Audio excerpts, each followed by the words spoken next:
अस्सलाम वालेकुम जी। ਮੈਂ ਕਾਸਮ ਅਲੀ ਛੋਟਾ ਜਿਹਾ ਸ਼ਾਇਰ ਅੱਜ ਤੁਹਾਨੂੰ ਇੱਕ ਸ਼ਾਇਰੀ ਸੁਣਾਉਣ ਲੱਗਾ, ਜਿਹੜਾ ਸੁਣਦੇ ਜਾਇਓ। ਇੱਕ ਕੁੱਕੜ ਤੇ ਕੁਕੜੀ ਦੀ ਲਵ ਸਟੋਰੀ ਜੀ ਲਿਖੀ ਆ। ਉਮੀਦ ਆ ਤੁਹਾਨੂੰ ਪਸੰਦ ਆਏਗੀ। ਤੇ ਸ਼ੁਰੂ ਕਰਦੇ ਹਾਂ ਕਿ ਕਾਲਾ ਰੱਤਾ ਮੁਰਗਾ ਤੇ ਲਾਲ ਚੀਨੀ ਮੁਰਗੀ। ਕਾਲਾ ਰੱਤਾ ਮੁਰਗਾ ਤੇ ਲਾਲ ਚੀਨੀ ਮੁਰਗੀ, ਮੁਰਗੀ ਮਜਾਜ ਨਾਲ ਹੌਲੀ ਹੌਲੀ ਤੁਰਦੀ। ਕਾਲਾ ਰੱਤਾ ਮੁਰਗਾ ਤੇ ਲਾਲ ਚੀਨੀ ਮੁਰਗੀ, ਮੁਰਗੀ ਮਜਾਜ ਨਾਲ ਹੌਲੀ ਹੌਲੀ ਤੁਰਦੀ। ਨਾਲੀ ਉੱਤੇ ਘਾਹ ਸੀ ਤੇ ਘਾਹ 'ਤੇ ਸੀ ਚੁਗਦੇ। ਨਾਲੀ ਉੱਤੇ ਘਾਹ ਸੀ ਤੇ ਘਾਹ 'ਤੇ ਸੀ ਚੁਗਦੇ। ਇੱਥੋਂ ਫਿਰ ਹਟ ਕੇ ਤੇ ਰਾਹ 'ਤੇ ਸੀ ਚੁਗਦੇ। ਇੱਕ ਦੂਜੇ ਨਾਲ ਖੌਰੇ ਪਏ ਸੀ ਉਹ ਲੜਦੇ। ਤਲਖ ਕਲਾਮੀ ਦੋਵੇਂ ਪਏ ਸੀ ਉਹ ਕਰਦੇ। ਤੂੰ ਬੜਾ ਸ਼ੌਖਾ ਏ ਮੁਰਗੀ ਇਹ ਕਹਿੰਦੀ ਸੀ। ਤੂੰ ਬੜਾ ਸ਼ੌਖਾ ਏ ਮੁਰਗੀ ਇਹ ਕਹਿੰਦੀ ਸੀ। ਕਰਕੇ ਇਹ ਗੱਲ ਉਹ ਦੂਰ ਭੱਜ ਪੈਂਦੀ ਸੀ। ਮੁਰਗਾ ਇਹ ਗੱਲ ਸੁਣ ਚੁੱਪ ਕਰ ਰਹਿੰਦਾ ਸੀ। ਮੁਰਗਾ ਇਹ ਗੱਲ ਸੁਣ ਚੁੱਪ ਕਰ ਰਹਿੰਦਾ ਸੀ। ਫਿਰ ਹੌਲੀ ਦੇਣੀ ਕੁਝ ਮੂੰਹ ਵਿੱਚ ਕਹਿੰਦਾ ਸੀ। ਮੈਨੂੰ ਨਹੀਂ ਓ ਤੇਰੀ ਤੈਨੂੰ ਮੇਰੀ ਲੋੜ ਆ। ਮੈਨੂੰ ਨਹੀਂ ਓ ਤੇਰੀ ਤੈਨੂੰ ਮੇਰੀ ਲੋੜ ਆ। ਮੈਨੂੰ ਭਲਾ ਤੇਰੇ ਜਿਹੀਆਂ ਦੀ ਵੀ ਕੋਈ ਥੋੜ ਆ।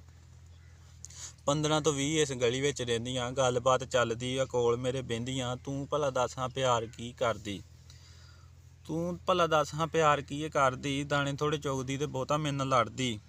ਸ਼ੁਕਰ ਮਨਾ ਤੇਰੇ ਤਾਨੇ ਸਹੀ ਜਾਂਦਾ ਵਾਂ, ਇੱਕ ਖੁੱਡੇ ਵਿੱਚ ਤੇਰੇ ਨਾਲ ਰਹੀ ਜਾਂਦਾ ਵਾਂ।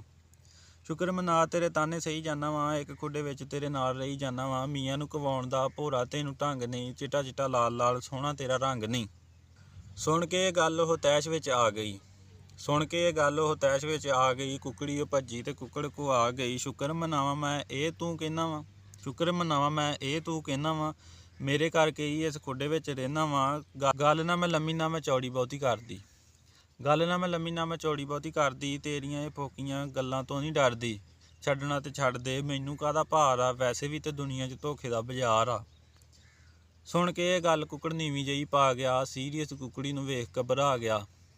ਸੁਣ ਕੇ ਇਹ ਗੱਲ ਕੁੱਕੜ ਨੀਵੀਂ ਜਿਹੀ ਪਾ ਗਿਆ। ਸੀਰੀਅਸ ਕੁੱਕੜੀ ਨੂੰ ਵੇਖ ਘਬਰਾ ਗਿਆ। ਮਜ਼ਾਕ ਮੈਂ ਤੇ ਕੀਤਾ ਸੀ ਤੂੰ ਐਵੇਂ ਘਬਰਾ ਗਈ। ਮਜ਼ਾਕ ਮੈਂ ਤੇ ਕੀਤਾ ਸੀ ਤੂੰ ਐਵੇਂ ਘਬਰਾ ਗਈ। ਏਡੀ ਛੇਤੀ ਛਡਾਉਣ ਤੇ ਵੀ ਆ ਗਈ। ਤੇਰੇ ਜਿਹਾ ਦੁਨੀਆ ਤੇ ਦੂਜਾ ਭਲਾ ਕੌਣ ਆ। ਨਸ਼ੀਲੇ ਤੇਰੇ ਨੈਣ ਆ ਤੇ ਗੰਜੀ ਤੇਰੀ ਧੌਣ ਆ। ਛੱਡ ਗੱਲਾਂ ਨੂੰ ਲੜਾਈ ਨੂੰ ਮੁਕਾਉਂਦੇ ਆ। ਚੱਲ ਛੱਡ ਗੱਲਾਂ ਨੂੰ ਲੜਾਈ ਨੂੰ ਮੁਕਾਉਂਦੇ ਆ। ਸ਼ਾਮ ਕਿੱਡੀ ਸੋਹਣੀ ਆ ਪਿਆਰ ਨੂੰ ਵਧਾਉਂਦੇ ਆ। ਚੱਲ ਛੱਡ ਗੱਲਾਂ ਨੂੰ ਲੜਾਈ ਨੂੰ ਮੁਕਾਉਂਦੇ ਆ। ਸ਼ਾਮ ਕਿੱਡੀ ਸੋਹਣੀ ਆ ਪਿਆਰ ਨੂੰ ਵਧਾਉਂਦੇ। ਕੁਕੜੀ ਅੱਗੋਂ ਕਹਿੰਦੀ ਕਿ ਤੇਰੀਆਂ ਹੀ ਗੱਲਾਂ ਦਾ ਜਵਾਬ ਮੈਂ ਵੀ ਦਿੱਤਾ ਸੀ। ਤੇਰੀਆਂ ਹੀ ਗੱਲਾਂ ਦਾ ਜਵਾਬ ਮੈਂ ਵੀ ਦਿੱਤਾ ਸੀ। ਸੱਚ ਪੁੱਛੇ ਕੁਕੜਾ ਮਜ਼ਾਕ ਮੈਂ ਵੀ ਕੀਤਾ ਸੀ। ਤੇ ਚੱਲ ਹੁਣ ਚੱਲੀਏ ਸਵੇਰੇ ਫੇਰ ਆਵਾਂਗੇ। ਚੱਲ ਹੁਣ ਚੱਲੀਏ ਸਵੇਰ ਫੇਰ ਆਵਾਂਗੇ। ਜਿਹੜੇ ਦਾਣੇ ਰਹਿੰਦੇ ਆ ਸਵੇਰੇ ਆ ਕੇ ਖਾਵਾਂਗੇ। ਇੰਨੀ ਹਲੇ ਗੱਲ ਸੀ ਕਿ ਹਨੇਰਾ ਉੱਥੇ ਛਾ ਗਿਆ। ਇੰਨੀ ਹਲੀ ਗੱਲ ਸੀ ਕਿ ਹਨੇਰਾ ਉੱਥੇ ਛਾ ਗਿਆ। ਬਿੱਲੀ ਦਾ ਬਲੂੰਗੜਾ ਖੌਰੇ ਕਿੱਥੋਂ ਆ ਗਿਆ। ਪਹਿਲੋਂ ਖਾਧੀ ਕੁਕੜੀ ਫਿਰ ਕੁੱਕੜ ਨੂੰ ਖਾ ਗਿਆ।